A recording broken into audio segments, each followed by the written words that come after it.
皆さんこんにちは。リトルビーガーデンのみーこです。私の苦手な七福神、今年もやっぱり無理そう？梅雨の長雨で葉が徒長し、ジュルジュルにじゅれていました。そして雨上がり後の強い日差しに当たり、葉焼けまでしてしまっていました。梅雨入りから7月の初めまでは2週間ほど毎日のように雨が降り続いていました。雨が降らない日でもどんよりとした曇り空で、たまにうっすらと日が差す程度で、ほぼ日に当たっていなかった多肉たち。その中でも特に被害が大きかったのはこの七福神です。大きな七福神に隠れていた小かぶちゃんもひょろひょろでした。ちなみに去年いただいてきた時はこんな感じでした。そしてこれが先月の写真です。この1週間後にこの姿。1週間で葉の色も薄くなり、今回葉焼けまでしていました。こうなると触っただけで葉がポロポロと取れてしまいます。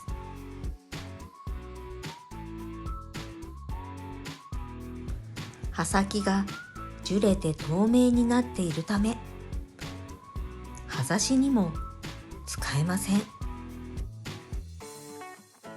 この鉢の中ですでに芽を出しているのはおぼろ月です。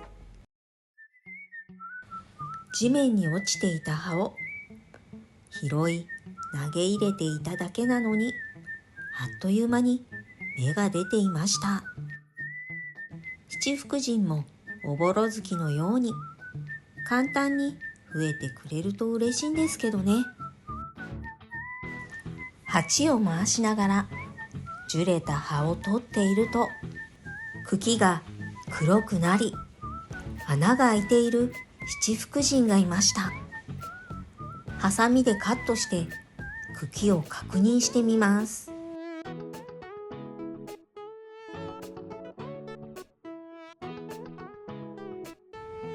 やはり茎の芯まで腐っていました。これは残念です。こっちの茎もどこまで傷んでいるのかカットしてみますね。一応カットしてみましたが、結構上の方まで茎が腐っていました。茎をカットするのに1枚葉を取ってみましたが、これは葉先がじゅれていないので葉ざしに使えそうです。今年こそはと思い気をつけていたんですが、なんでこんなになっちゃったかな。皆さんのお家の七福神はどうですか？そして根元の茎もどこまで腐っているか気になったのでカットしてみると、やはり下の方までじゅれていました。そしてもう一つ葉焼けしてしまった多肉がこのジャイアントブルーです。大きな葉がかさぶたのように茶色くなりカサカサになってしまっています。そしてこのジャイアントブルーと一緒に植えていたレインドロップスはというと、ジャイアントブルーの葉の影になって徒長はしているものの葉焼けはしていませんでした。同じ鉢に植わっているのにこの違いは何なんでしょうね。ついでにじゅれている葉や枯れ葉もきれいにお掃除しておきます。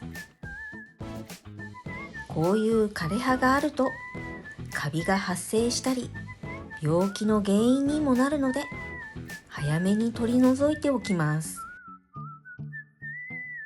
枯れ葉を取っていると黄色く変色している葉があり、気になって根元を見てみると、なんと芽が出ていました。そういえば去年の秋に高砂の翁がこんな風にちぎれた葉から芽が出ているのを葉ざししていたんですが、結局水やり不足で枯れてしまったので、この根っこが出ているジャイアントブルーの葉は同じ鉢にそのまま植え付けておこうと思います。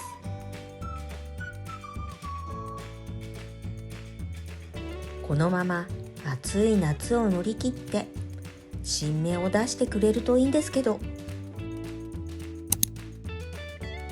日曜日にご近所さんにいただいたカシワバアジサイです。このカシワバ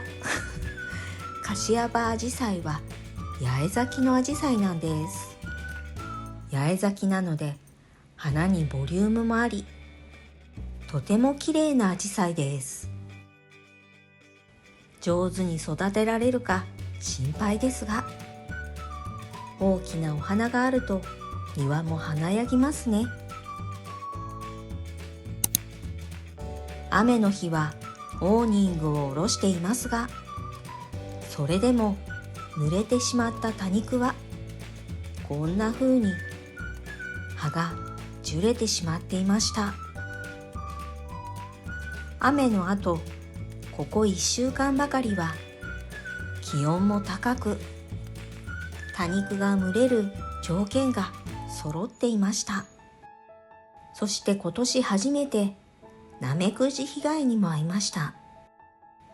枯れているクリスペートビューティーの葉はナメクジに食べられた葉です。どこから出てきたのか、まさか多肉がナメクジに食べられるとは、ちょっとびっくりでした。皆さんの多肉ちゃんはナメクジ被害には遭っていませんか？それにしても、こんなに葉がじゅれている多肉があると、夏本番の暑さを迎えた多肉たちはどうなることやら。無事に夏越しできることを願うばかりです。じゅれた葉を取り、茎を確認してみると、茎まではじゅれていなかったので一安心です。まだまだじゅれた葉がたくさんあります。このドッグゴールドも外葉がじゅれていました。そして今回、この多肉棚の上で被害が大きかったのはこのビヨンテです。肉厚で葉先が丸くなっているかわいい多肉ですが、たくさんじゅれていました。葉がバラバラになってしまっていたのはドルフィンです。もう一つ、茎まで完全にダメになっていた多肉はギロ×ヒューミリスでした。ちなみに雨に当たらなかった隣のトレーの多肉たちは一つもじゅれている多肉はありませんでした。雨ざらしは危険ですね。はい、ということで今日の動画は、七福神、今年もやっぱりダメだった？そしてせっかく大きく育ったジャイアントブルーも葉焼けしてしまいました。梅雨の長雨の被害が拡大しています。そして今週の水曜日頃からまた傘マークが並んでいて、雨が続く予報なのでちょっと心配です。この動画が良かったなって思っていただけたら、高評価とチャンネル登録をよろしくお願いします。今日も最後までご視聴ありがとうございました。それでは次の動画でお会いしましょう。またねー。